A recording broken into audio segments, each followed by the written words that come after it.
நான் இந்த நாகூர்ல தான் இருக்கேன். இங்க உள்ள மருத்துவமனை பத்தி சொல்லணும்னா நான் 2 பாயிண்ட்ஸ் தான் தருவேன். எதனாலனா இப்ப எங்களுக்கு தெரிஞ்சவங்க ஒருத்தவங்களுக்கு பாம்பு கடிச்சிருச்சு. அப்ப கவர்மெண்ட் ஹாஸ்பிட்டலுக்கு இங்க நாகூர்ல தான் இங்க நாகப்பட்டினம் கவர்மெண்ட் ஹாஸ்பிட்டலுக்கு கூட்டு போனப்ப இங்கெல்லாம் ட்ரீட்மெண்ட் பார்க்க முடியாது, அவங்கள ஒருத்தருக்கு கூட்டிட்டு போயிடுங்கன்னு சொல்லிட்டாங்க. அதோட அவங்கள அங்க இருந்து அங்க போய் ஷிஃப்ட் பண்ணி அங்க பாக்குற மாதிரி அவங்க நிலைமையே கொஞ்சம் கிரிட்டிக்கலா தான் போணுச்சு.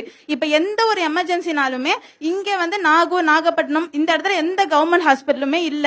இப்ப எந்த ஒரு இம்பார்ட்டன்ட் எமர்ஜென்சினாலுமே பிரைவேட் ஹாஸ்பிட்டல் மாதிரி தான் போற மாதிரி இருக்கு. சோ பிரைவேட் ஹாஸ்பிட்டலுக்கு போறதுக்கு நிறைய பேருக்கு அந்த அதான் அவங்களுக்கு அமௌண்ட்ங்கிறது ரொம்ப இந்த மாதிரி டிஸ்டர்பன்ஸா இருக்கும். சோ இந்த மாதிரி கவர்மெண்ட் ஹாஸ்பிட்டல் அந்த அளவுக்கு பாக்குறதும் இல்ல. சோ என்னோட கிராண்ட்மாக்கு கூட ரீசெண்ட் டேஸ்ல ஏதோ ஹார்ட்ல ஒரு மாதிரி பெயின் மாதிரி வந்துச்சு.